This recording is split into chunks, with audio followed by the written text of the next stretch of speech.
सवांग रसीला रस कहर ये सखी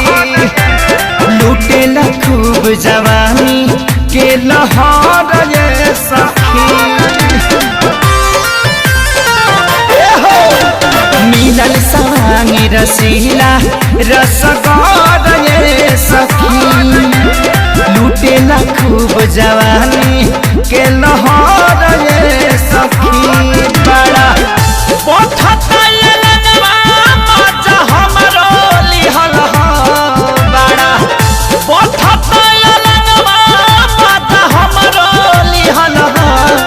सखी कैसे दी और दर्द मोहरद के दिहल ये सखी कैसे दी और दर्द मोहरद के दिहल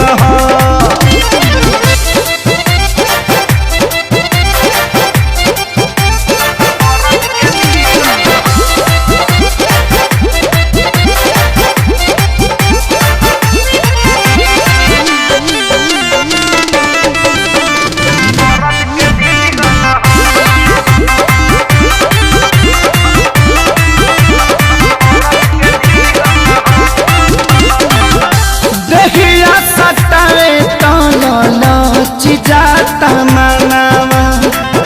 से जिया पला के जैसे ले हिली जाना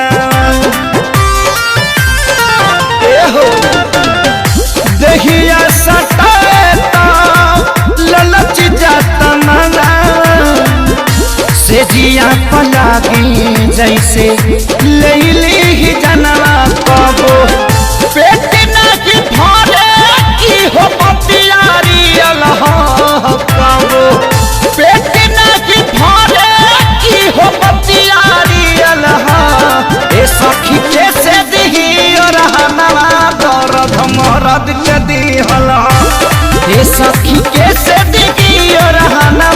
दर्द मोहरद के दिहल